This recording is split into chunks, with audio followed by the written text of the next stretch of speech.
On the news around the world tonight, President Tinubu signs 68.32 trillion naira 2026 budget. Oyo pledges deeper collaboration with FG on infrastructure growth. Iran opens Strait of Hormuz.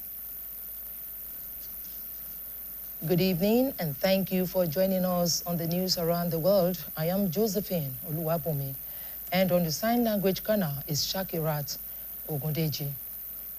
President Tinubu has signed the 2026 appropriation bill into law, authorizing an aggregate expenditure of 68.32 trillion naira for the current fiscal year. He also signed a separate bill extending the implementation period of the 2025 budget from March 31 to June 30, 2026. The budget allocates 4,709 trillion naira for statutory transfers and 15.8 trillion naira for debt service. It further sets aside 15.4 trillion naira for recurrent expenditure and 32.2 trillion naira for capital expenditure through the development fund. The presidency made the disclosure in a statement signed by Special Advisor on Information and Strategy, Bayo Ononigwa, on Friday.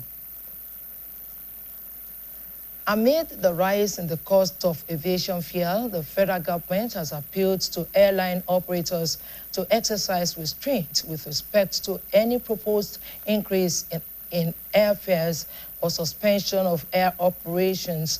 In a letter addressed to the airline operators of Nigeria and signed by the Ministry of Aviation and Aerospace Development, Festus Keyamo, it said it was aware of the sudden hike. The government said that while the prevailing costs mounts pressure on private air operations, any immediate upward adjustment in ticket prices will impose significant hardship on the traveling public, potentially depress demand and limit accessibility to air transport for a broad segment of Nigerians. He, however, disclosed that a high-level emergency stakeholders meeting had been scheduled to be held on Wednesday, April 22, 2026 in Abuja, bringing together all relevant stakeholders and regulatory authorities with a view to achieving a prompt, practical, and sustainable resolution while commending the resilience, professionalism, and steadfast commitment of air operators in sustaining air transport services under evidently difficult conditions. He reiterated that the administration of President Bola Tinubu accords the aviation sector the highest strategic importance.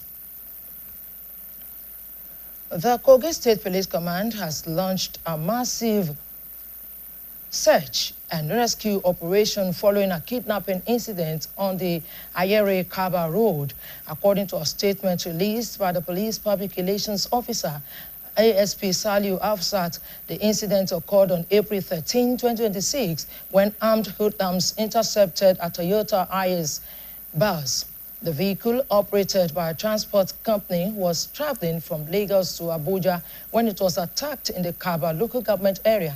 The police said that following a swift coordinated response from security forces, one passenger was successfully rescued, while the transport vehicle had since been recovered and moved to a police facility for forensic examination.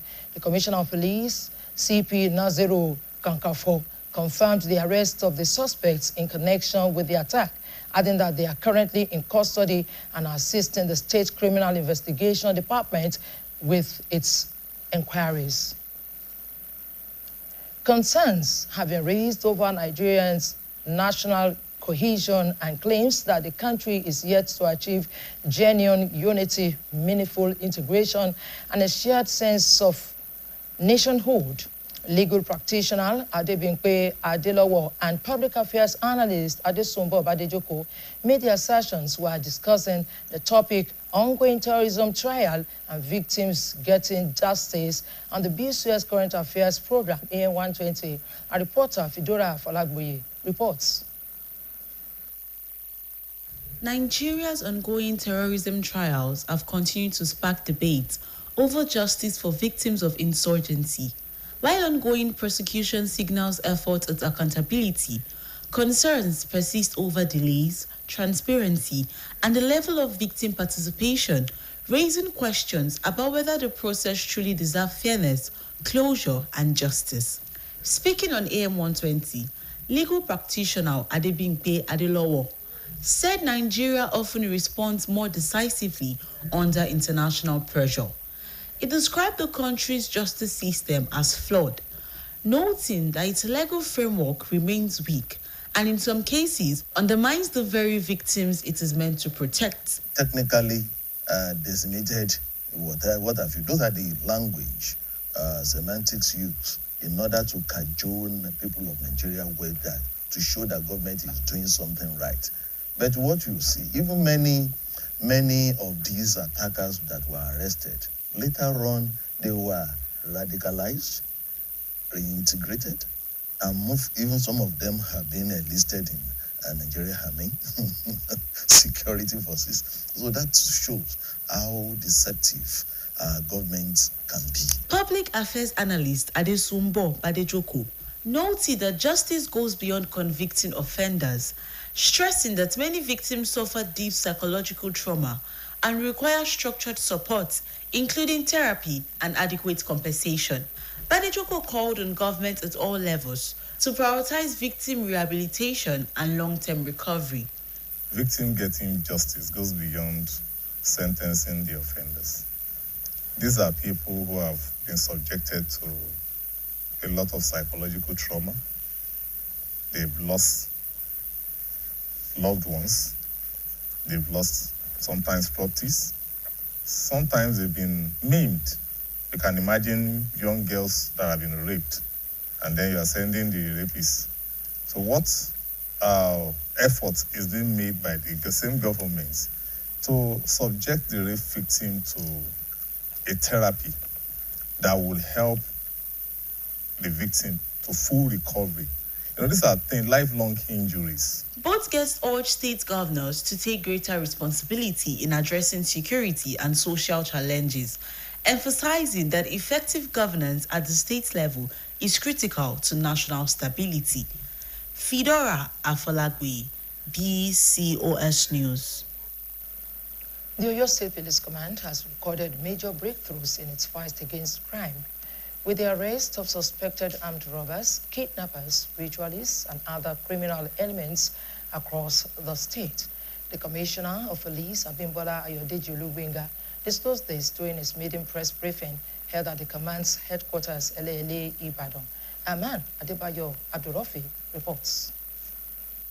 Addressing journalists, the Oyo State Commissioner of Police, Abimbola Olubenga, said the achievements recorded since his assumption of office reflect the command's commitment to intelligence-led policing, strategic deployment of personnel, and collaboration with other security agencies and residents. He noted that recent operations by the Command Monitoring Unit and other tactical teams led to the arrest of several suspects involved in armed robbery, kidnapping, impersonation, ritual activities, and vehicle theft, alongside the recovery of firearms, stolen vehicles, and other exhibits.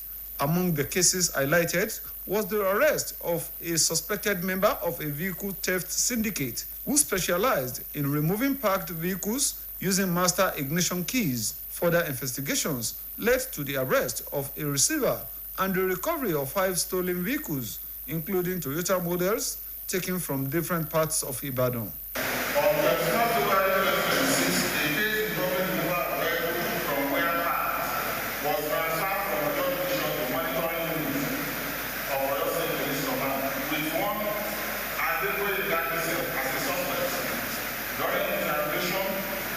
Toyota car keys were recovered and accessed. The suspect believed to be a member of criminal syndicate terrorizing the environment. Interrogation revealed that the suspects had served various crimes at different correctional centers and confessed that he and the syndicate members had been using the nine ignition keys recovered from him to remove vehicles from their park within the. The command also dismantled a cross-state armed robbery syndicate operating between Oyo and neighboring states with the arrest of its kingpin and recovery of locally made firearms. In Ogbomoso, police operatives responded swiftly to an attack on a commercial motorcyclist, arresting 2 suspects and recovering the stolen motorcycle. The suspects reportedly confessed to multiple similar operations targeting unsuspecting riders. The armed robbers who are now belong to attack the victim and his possession of his fragile mobile phones, other valuables, immediately after the robbers left. The victim then raised a gun, which attracted offenses of the command family who are on the routine patrol. The operatives gave the suspect the objects, leading to the arrest of 4 particular men and build up while the stolen motorcycle was recovered. In a separate operation, suspected ritualists were arrested in Ibadan following credible intelligence. Items suspected to be human parts, along with ritual paraphernalia, were recovered while investigations continue. On 14 April 2026, upon credible intelligence, one Alpha Eniola a suspected ritualist, was arrested at Owerri, Tioyade. His suppression led to the arrest of Kanawi Latif, Abadishi Ochodo and Kayode at different locations in Nigeria. In another major development, police operatives intercepted a syndicate involved in hijacking and diverting a truck loaded with maize meant for the federal government's food security intervention program. A total of 497 bags of maize were recovered in Ibadan, with suspects arrested and investigations ongoing. On this, April 2026, upon credible intelligence received that the criminal syndicate specialized in hijacking and diversion of drugs and intercepted the truck transporting goods from Kano to Oyo State and moved the hijacked truck to a hideout at Sido area of Ghana, where the goods were to be distributed to criminal receivers. Operatives of the command monitoring unit arrested one of the who transported the truck from Kano to Ghana alongside the suspected receivers, namely Ahmed Solabedi and Adigungaila. Additional arrests were made in connection with motorcycle theft, armed robbery, and illegal possession of firearms in different parts of Ibadan, with several suspects confessing to their crimes. The command says efforts are ongoing to apprehend fleeing suspects and further dismantle criminal networks as it intensifies operations to ensure a safer Oyo State. The Commissioner of Police appreciated residents of the state for providing timely and credible information, describing public cooperation as critical to the successes recorded. He reassured citizens of the command's commitment to safeguarding lives and property, urging continued vigilance and collaboration with security agencies. The police boss also acknowledged the support of the Inspector General of Police and the Oyo State government in strengthening security operations. Adebayo Abdurafi, BCOS News. We shall now take a short commercial break. Please stay with us. When malaria knocks you down, you can be sure parasites are having a party in your system. Welcome to our new kingdom, guys! Comel, an effective weapon against malaria.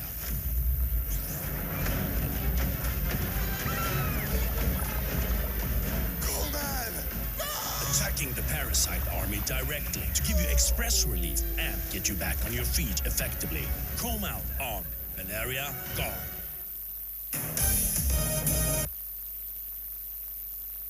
Welcome back. The Oyo State government, in collaboration with the federal government, has reaffirmed its commitment to strengthening Nigeria's logistics and transport infrastructure. This was highlighted during a stakeholders' meeting convened to review and validate the consultants' reports on the proposed Moniya Inland Dry Port in Oyo State. The high-level session brought together key players in the transport and maritime sectors and represents a major step towards forward in the development of the strategic logistics hub, which is expected to enhance cargo movement and improve trade facilitation across the country. Details are presented by the Governor's Office correspondent, Olalekan Sulaiman. Speaking at the event, the Oyo State Governor, Engineer Seyi Makinde, represented by the Secretary to the State Government, Professor Musbau Babatunde, described the meeting as a vital step in the collective drive to modernize Nigeria's transport system. He noted that the proposed Moniya Inland Dry Port is a strategic initiative aimed at reducing the burden on the nation's overstretched seaports. According to him, the facility will function as a key logistic hub, helping to decongest port operations, enhance trade efficiency, boost economic activities, and create employment opportunities. Inland dry ports offers a lot of opportunities for Oyo State in terms of the interconnectivity that it's going to bring, in terms of people being able to clear their goods as quickly as possible. It's going to be connected to the seaports in Lagos by land and also by rail. And we expect this to boost economic activities around that particular corridor in Oyo State, and not just Oyo State, even the southwestern states. We expect it to boost employment opportunities and enhance small and medium-scale clusters, and also to more or less facilitate industrial development. In his remarks, the Minister of Marine and Blue Economy, Adeboye Oyetola, represented by the Director of Maritime Services, Mr. Adiola Onyiloye, emphasized that the Inland Dry Port Program remains central to the federal government's border logistic reform agenda. He identified Moniya Inland Dry Port as a particular strategic location, citing its connectivity to major commercial corridors and proximity to key maritime gateways. According to him, the successful delivery of the project will enhance trade facilitation, support industrial expansion, and promote regional economic integration. The dry port project is one of the major projects of the administration. And so, apart from performing the regulatory role, we are the initiator and the implementer of that project. One good thing about a project like this is that it requires the collaboration of all stakeholders. And in this the development of the dry port project, Oyo State is a key strategic stakeholder because it's the state that hosts the project. And so the ministry is partnering effectively with the Oyo State government to ensure the successful implementation of this project. In our opening remarks, the Permanent Secretary of the Federal Ministry of Marine and Blue Economy, Fatima Sugra Mahmoud, highlighted the economic potential of the Moniya Inland Dry Port, describing it as a transformative infrastructure project. Olalekan Sulaiman, BCOS News. The Independent National Electoral Commission, INEC, Oyo State, has announced the conclusion of the second phase of continuous voter registration CVR exercise as from Friday, the 17th April 2026, and the commencement of the display of claims and objections as from Monday, the 13th to Sunday, the 19th April 2026 across the state. In a media release recently, the resident electoral commissioner REC in the state, Professor Adeniran Ramon Teller, noted that the preliminary display of register would take place in all the 33 INEC local government area offices as from 9 a.m. to 3 p.m. The Honorable REC stated further that the exercise was also meant for those who applied for transfer, correction of personal details, or replacement of lost or damaged permanent voter cards, PVCs, Professor Tella urged all eligible citizens to take full advantage of this opportunity in order to ensure the accuracy and credibility of voters' register, noting that the claims and objections must be done within the stipulated period, as no request would be entertained after the close of the exercise. Residents of Oyo State have been urged to prioritize personal and environmental hygiene following a reported case of Lassa fever in the state. The State Commissioner for Health, Dr. Oluwaserimi Ajetumobi, gave the advice while speaking with BCOS News on measures being taken to contain the situation. Staff reporter Olubumi Lawal has the details. Following the reported case of Lassa fever in Oyo State, the Ministry of Health, in collaboration with relevant agencies, has intensified efforts to prevent further spread of the disease. The Commissioner for Health, Dr. Oluwaserimi Ajetumobi, disclosed that contact tracing has commenced with individuals who had close contact with the deceased currently being monitored and tested. For the state response, we have been able to, the confirmed case, the index case, we have had safe burial for the index case, and we have started the contact tracing for the people that the index case had contact with. We have quite a number of line listing, number of people on our line list, close to 112 now. So, and we hope to test them so that when they get tested, particularly because you know the contact, they have categories. Some are, they have that close, very close contact with the index patients, and some is just the contact is not that close. So we categorize them to be able to know what to do and what not to do. So for now, for the contact, those are really contacted, about 45 of them are being tested now. So we are waiting their result to see what we do. She explained that Lassa fever is both preventable and treatable if detected early. According to her, common symptoms include fever, sore throat, abdominal pain, and general weakness, while severe cases may present with bleeding from body openings and other complications. And what are the symptoms? The symptoms will be fever. Some will present with sore throat. Some they will have excessive tiredness. Some will come down with abdominal pain. And the last result is about some people started bleeding, either bleeding from nose, from hairs, from any of the openings in the body. That's the last thing that can happen. And as at the time people have started bleeding, one can no longer save the lives of the patients. That's why prevention is better than cure. Dr. Ajetumobi therefore urged residents to maintain proper hygiene by washing hands regularly, storing food in tightly covered containers, and avoiding exposure to food contaminated by rodents. It's preventable, it's treatable, if it's picked on time. So our people need to go back home and start infection prevention and control, hand washing, hand hygiene. When you touch something, remember to wash your hands. Where you need to use face mask, remember to use your face mask. Where you need to steer clear of trouble, don't go there. Personal hygiene, environmental hygiene.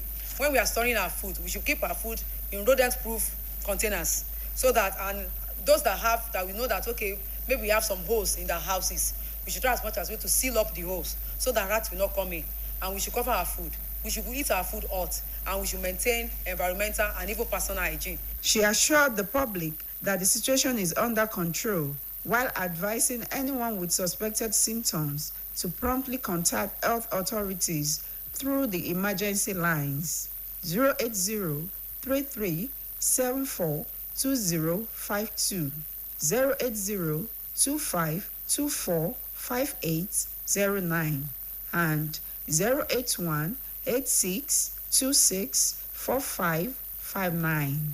Olubumi Lawal, BCOS News. The Balogun of Ibadan land, Oba Tajuddin Ajibola, has urged the Olubadan of Ibadan land, Oba Rashidi Adewolu Ladoja, to uphold the dignity of his office by steering clear of partisan politics. Oba Ajibola gave the advice during a press conference held at his palace in the Sonyo area of Ibadan. emphasizing the need for the paramount traditional ruler to maintain his prestigious position above political interests. The monarch also expressed confidence that the ongoing political feud allegedly involving the Olubadan of Ibadan land and top Ibadan politicians would be amicably resolved. Details are presented by Governor's Office correspondent Olalekan Sulaiman. Addressing journalists during a press conference held at his palace at Sanyo Ibadan, the Balogun of Ibadan land, Oba Tajuddin Ajibola, expressed concern over the political feud allegedly involving Olubadan of Ibadan land and some top Ibadan politicians. He, however, expressed confidence that the dispute will be amicably resolved, stressing that the highly revered Olubadan stool must remain non-partisan to preserve the respect and integrity of the traditional institution. And that is why they always advise us that you, traditional rulers, you must abstain from politics, which our Grand Majesty told us when he got to office, that he's no longer a politician. He doesn't want to participate in politics. But when you start having a candidate or have somebody, whether it shouldn't be. See, any who wants to be met, it's not this one standing soft to hear that they want to be involved in the cabinet or that. It's not, it's hard to hear. It doesn't almost well for Ibadan or your state. It affects security, it affects punity, it affects name. So I think it's we don't want it to be hard anymore. That is why I want to talk to the public. The Balogun also cautioned the Ekanu Balogun of Ibadan land, Senator Sharafaddin Ali, who represents Oyo South Senatorial District, to either concentrate on partisan politics or remain committed to his responsibilities within the Ibadan traditional hierarchy. He maintained that the Olubadan's office must not be drawn into political tussle, noting that the revered stool symbolizes unity and tradition in Ibadan land. About Ugadi, he kind of frankly said no. He said, if you want to be in politics, forget about loyalty. Loyalty is for me. He said, if I last name, they don't destroy the bed where you are going to sleep. Put water on there and say, I want to sleep on it. It has with children, I want to be king tomorrow. Even if you don't want to be a king tomorrow, then you should applicate. Or you can go on vacation. I want to go on vacation. I'm carrying the governor. If it's practical, you will tell me. If it's not practical, they will tell me. While commending the State Governor, Engineer Seyi Makinde, for his support for the Olubadan and other traditional councils in the state, Oba Ajibola described him as a magnanimous leader who has significantly elevated the status of traditional rulers, particularly the Olubadan Council. The executive governor of the state, he has done very well for this state, for Ibadan, for traditional rulers. This is our governor, Governor Seyi Makinde. Since he has assumed office, he has made many of us millionaires. For those who don't know, I have been on this line for about 40 years now, more, because I've been climbing the job. And when I was young, as a chief, they said, we have anything for us. That has been the situation in Ibadan. But since Satimami started it, Seyi Makinde came, he doubled it, and made us millionaires. Why must it be the engagement that will be the word for me? It's a big question. The monarch further emphasized the need to safeguard the traditional institution from actions that could undermine its integrity, urging all stakeholders to uphold its long-standing values of neutrality and unity. The event was attended by the Alakinyele of Akinyele, Oba James Odediran, and several Ibadan Baales. Olalekan Sulaiman, BCOS News. Another short commercial break. Please stay tuned. In today's fast-paced world, staying ahead demands peak performance from our bodies. Like never before, our bodies need an optimum supply of essential nutrients, and Supermalt supports our daily nutritional needs. Supermalt has 20 essential vitamins, minerals, and natural extracts for overall health and wellness. One Supermalt a day gives you energy and vitality, improves your mental performance, and supports your immunity. My skin is my identity, my strength. It's unique and deserves care made specially for me. New Nivea Radiant and Beauty Even Glow, enriched with 95% pure vitamin C and pulp extract. For visibly radiant and even-toned skin in just 2 weeks. New Nivea Radiant and Beauty Even Glow, for your shade of beautiful.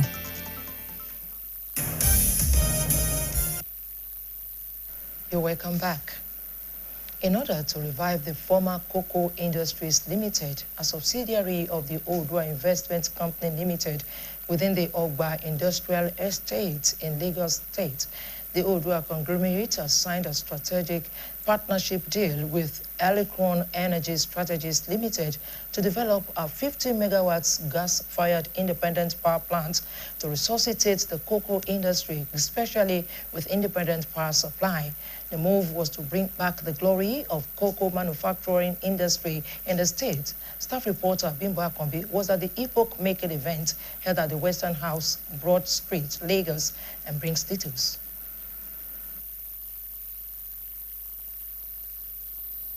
The independent power project will deliver dedicated, reliable electricity direct to industrial, commercial, and residential users within the Ogba cluster, reducing exposure to national grid instability and eliminating the need for inefficient self-generation.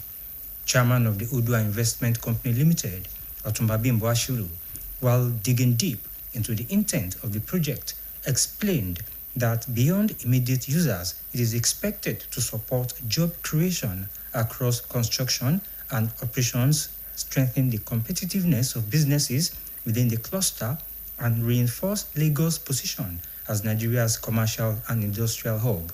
What we've done is to sign a joint venture agreement between Odua Investment Limited and Electron Energy Limited. Cocoa Industrial Estate in Ikeja.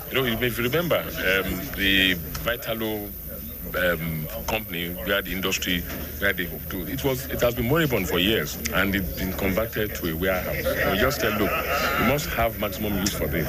And Electron joined us, came to meet us 2 years ago, that they wanted to partner with us and generate 50 megawatts of power, about $40 million cost. And then Odua will partner. And we said, well, we have assets. Odua has assets there. We can afford to give them out of about 60,000 square meters, 8,000 square meters, that we generate power around Ogba Industrial Estate. And don't forget that Odua owns actually everyone there, every area.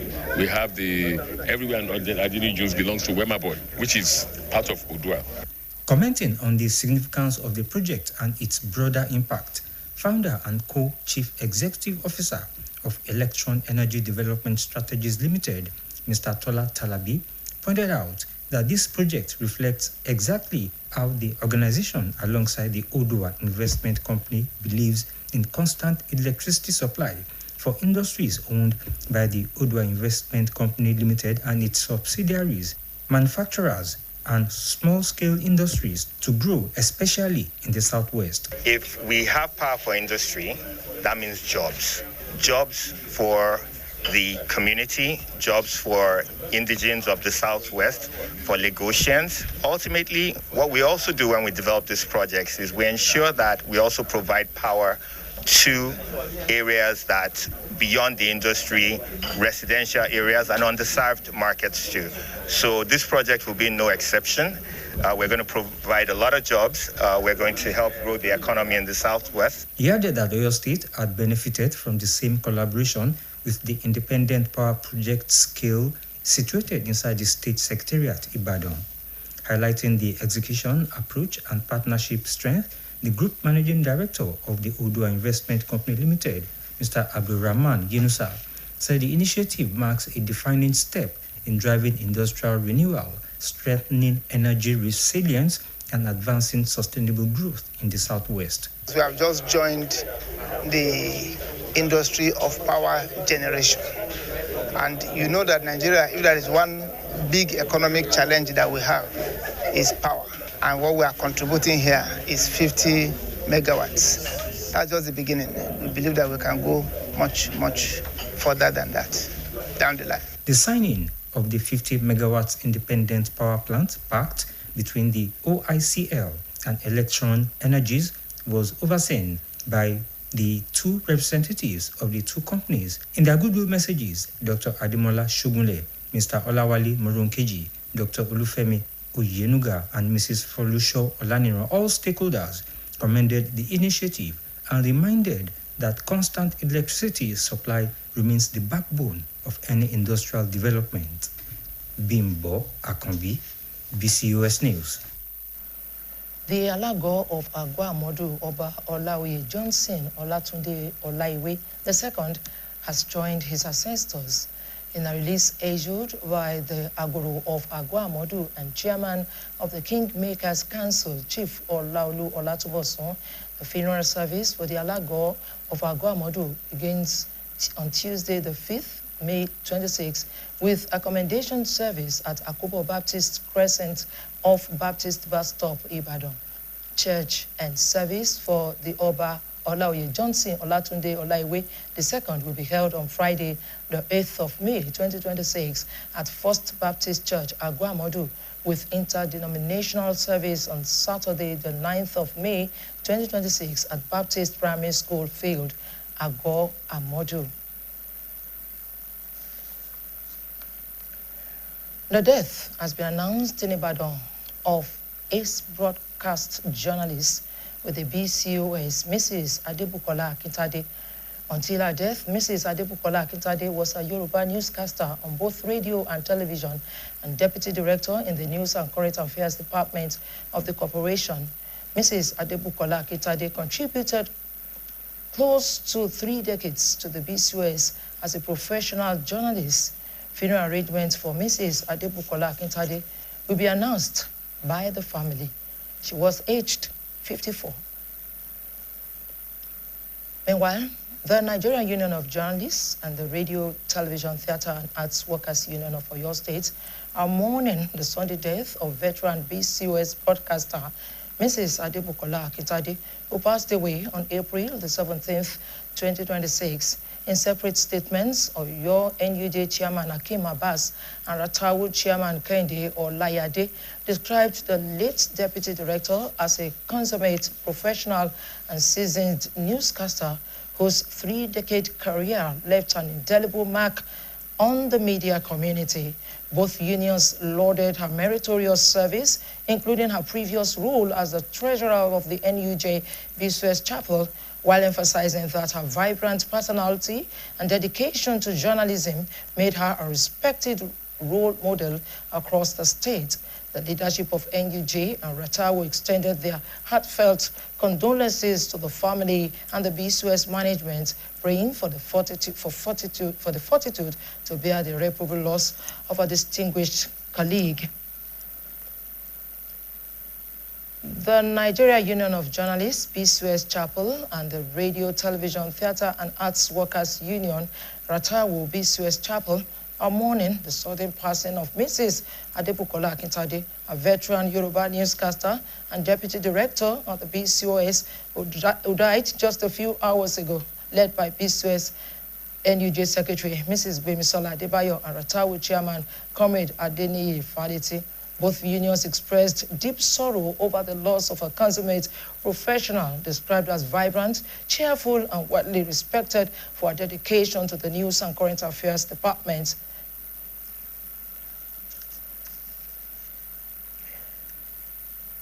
The leadership emphasized that her death comes as a rude shock to the entire organization, noting that her legacy of excellence, kindness, and humility has left an indelible mark on our colleagues and the broadcasting industry at large. The unions have jointly extended their heartfelt condolences to the family and friends of the deceased, praying that Almighty God grant her eternal rest and provide the strength needed to bear this irreparable loss during these difficult times.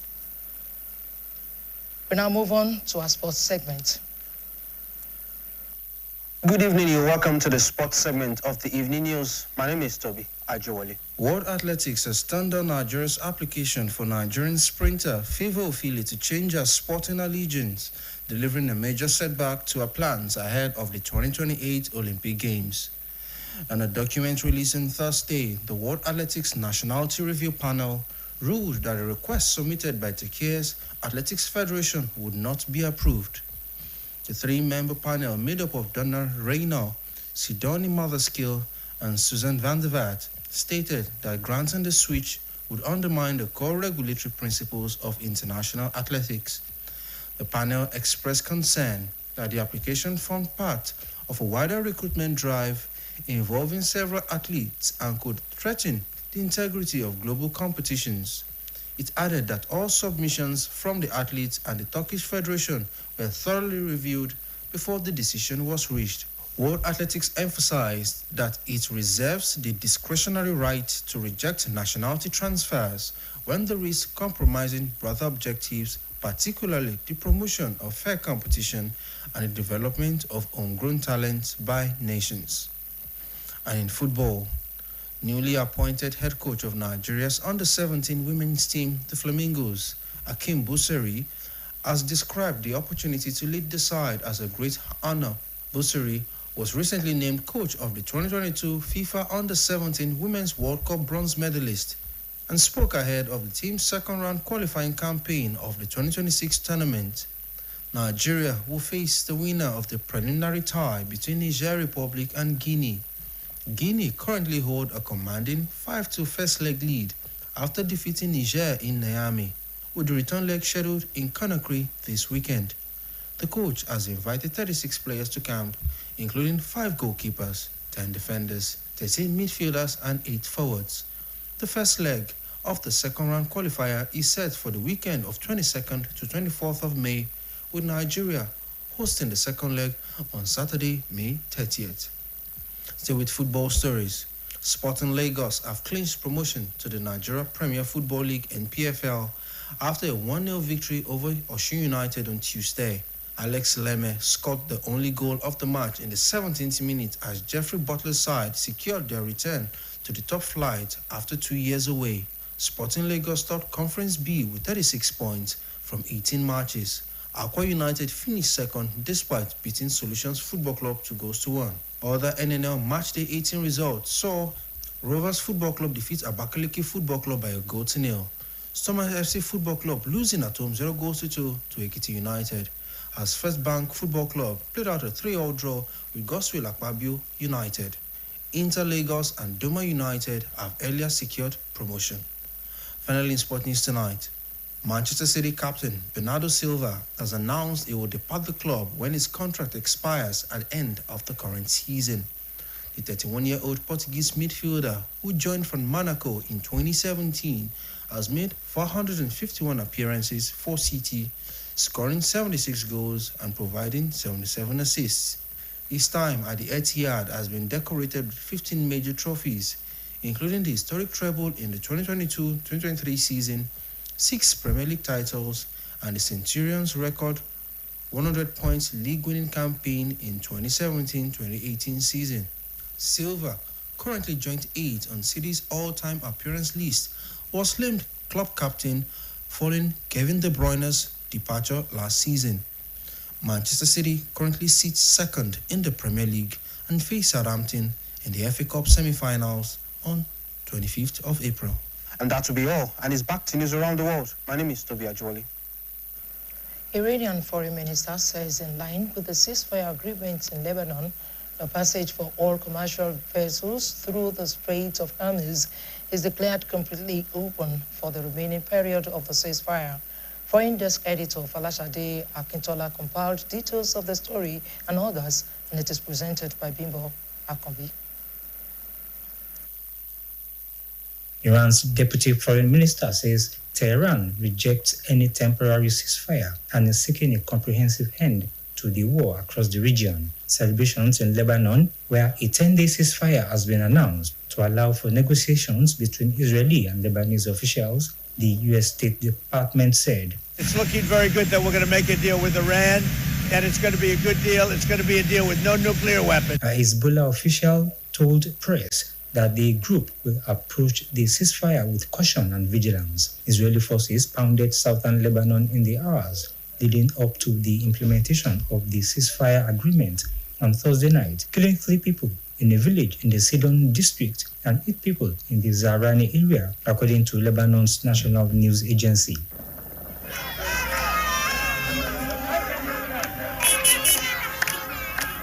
A 10-day ceasefire between Israel and Lebanon has come into effect, with celebratory gunfire heard in Beirut as the truce began. United States President Donald Trump announced the ceasefire on Thursday and confirmed that Iran-backed Hezbollah were also included in the cessation of hostilities. Joyous scenes occurred across Lebanon with barrages of gunfire ringing out across Beirut as residents fired into the air just after midnight in celebration. Displaced families began moving towards southern Lebanon and Beirut's southern suburbs, despite warnings by officials not to attempt to return to their homes until it became clear whether the ceasefire would hold. Fighting has been ongoing between Israel and Hezbollah since the Iran-aligned Lebanese group joined the conflict in support of Tehran on March 2.